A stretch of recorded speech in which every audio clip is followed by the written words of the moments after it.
You've now had the opportunity to read Proverbs, Ecclesiastes, and Job, and I want to talk a little bit today about the relation that they have to one another. Not necessarily the relation in the simple sense that one was earlier, one was later, and not even in terms of analyzing their message per se, but in terms of their canonical relationship. You understand at this point, because of your reading in Barton, the concept of canonical criticism, the idea that within the canon of Scripture, writings take on a sort of new life because they now stand in relation to other writings. Whereas originally, of course, the books were written as isolated individual books, but now they're sort of in a collection, in a library, and each of them sheds light on the other. When we look at the wisdom books, it's important for us to remember that we're talking about an ongoing revelation from God. We have to always remember that when we're talking about the Old Testament. It was not all given in Genesis 1:1. Scripture is not all level and even. Rather, it is an ongoing progression of information and of revelation from God, which means that when we interpret, we have to keep in mind that some things are earlier, some are later, and that affects how we understand the earlier ones. So we can't, for example, simply take the book of Proverbs and say, okay, let's figure out what God has to say about money, and open up the book and dish out all the different proverbs in the book that talk about money, and now I have a nice little list, and I'm going to just talk about the things in the list, and that's just what God thinks about money. That is a superficial way of reading Scripture that doesn't take account of the fact that it's an ongoing revelation over time and must be weighed accordingly. So as we look at the trajectory of the wisdom books, I want to suggest to you that they're in fact heading towards something that doesn't even come to its end in the Old Testament text. It only comes to its end in the time between the Testaments. And that is what God has to say about life and what happens sort of after it. The whole question of theodicy. Is God just?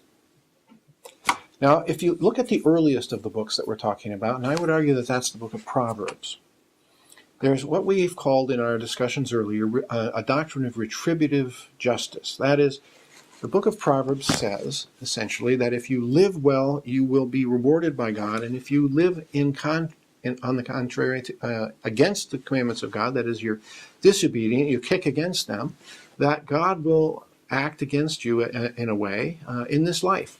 We'll be judged, as it were, and receive our reward. We will reap what we sow in this life.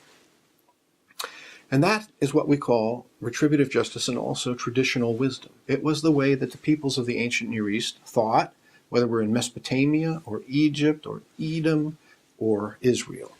It was an observation that they had made using the God-given intellect that when people lived in accordance with clear morality, life went better for them.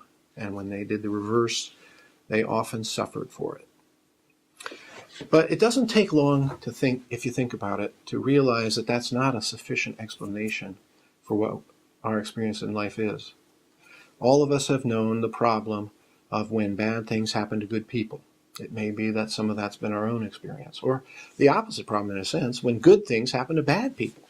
How can it be that some people go through life and they rip off other people and they enrich themselves accordingly and they seem to get away with it and they die and they are never paid back, as it were? That's the problem of theodicy. How can God be just and let that happen? A just judge should close the loop in this life. That was the belief of the ancients. The ancients did not yet have a clear concept of life after death in the earlier period of the Old Testament. In fact, it's not till we get to the very tail end of the Old Testament period that there begin to be glimmers of insight into this question. But they're not there in Proverbs. So the book of Proverbs is very much focused on this life. And it leaves sort of things up in the air about God's justice. And that's where the other two books come in. That's where Proverbs is answered, in a sense. The question that it leaves hanging in the air, is God just, is answered by the author of Job and the author of Kohelet. And they're struggling with the meaning of it And that's almost the same thing as struggling with the meaning of life, if you think about that for a minute. So Job's answer, if we think, as we consider the message, we've talked about it already. Job's answer is basically this. Look, God is infinitely above us. His plans are too high for us. His understanding too deep for us. We cannot begin to penetrate the purposes of God. And therefore, the appropriate human response to the apparent lack of justice in this world is simply to say, I don't understand it, but I recognize that my frailty and my finiteness precludes my understanding the purposes of God, which are infinite. And he was there at the beginning in the creation. I wasn't there. I can't answer the questions that God would ask me, the kind of questions that he asked Job, starting in chapter 42. That's one answer to the question. The basic answer is, well, you can't know, but just trust God because he's great, greater than you can conceive. There's obviously truth in that. I mean, it's a true statement, and it's somewhat comforting for us as believers to think about that answer. But on the other hand, it's not entirely satisfactory either. To simply say, well, we don't know and we can't know. That'll be satisfying for a certain percentage of the population, you might say, but there's going to be others who will say, well, that's not enough for me. I need to know more. And that's where Ecclesiastes comes in. Ecclesiastes is sort of the last link in the Old Testament chain. Now remember, the chain doesn't end there. But in the Old Testament chain, Ecclesiastes sort of brings up the rear. He's the last to write of these three books. And his answer is this. You know, you're asking about how the world fits together. You're asking to say, well, what's the meaning of life? Surely, if we have a just God, then the pieces ought to fit together neatly, and we should see that coming into expression in the world in which we live. The author of Ecclesiastes is not satisfied with the answer, well, just simply trust and believe because of the greatness of God. His answer is, I just don't see it. In fact, I don't see any meaning. Havel havalim, hakol havel. Vanity of vanities, all is vanity. We have to take that seriously. That's really his belief. It's his first line. It's his last line in his book. It doesn't mean anything. That's what that statement means. Life doesn't mean anything. Now we have to step back for a second and say, that's not ultimately his point. His point is, as far as I can see, life doesn't mean anything. He's willing to concede that there may be more to it, but a human can't figure that out. But surely the author is saying traditional wisdom doesn't get us where we need to go, because there's so many things that it doesn't explain that I've seen myself in my lifetime. I can't simply say God is just on the basis of what I see. And a man goes to the grave and the accounts aren't squared, and that I've seen in my life, he says, and it is a travesty. And I can't explain it.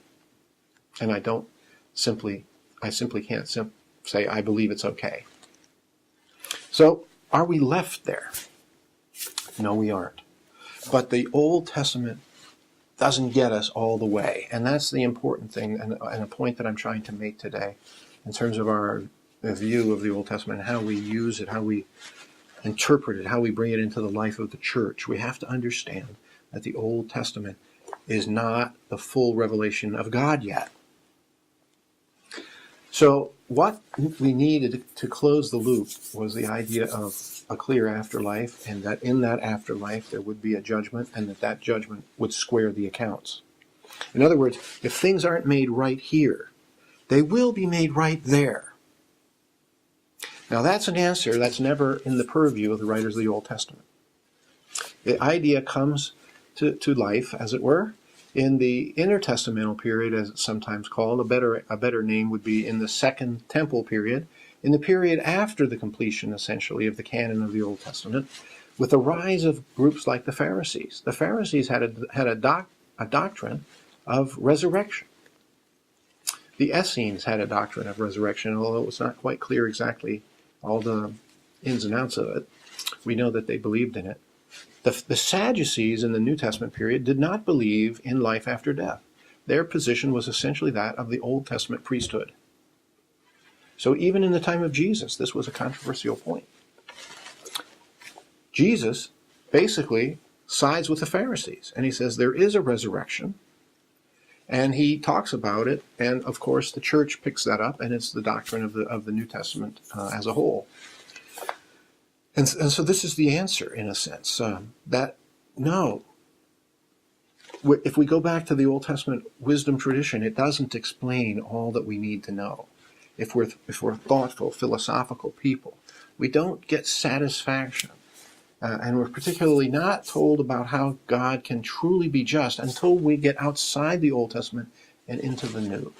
It's the New Testament, with its doctrine of resurrection, with its doctrine of a life after death and of a final judgment, not known in the Old Testament, that closes the loop.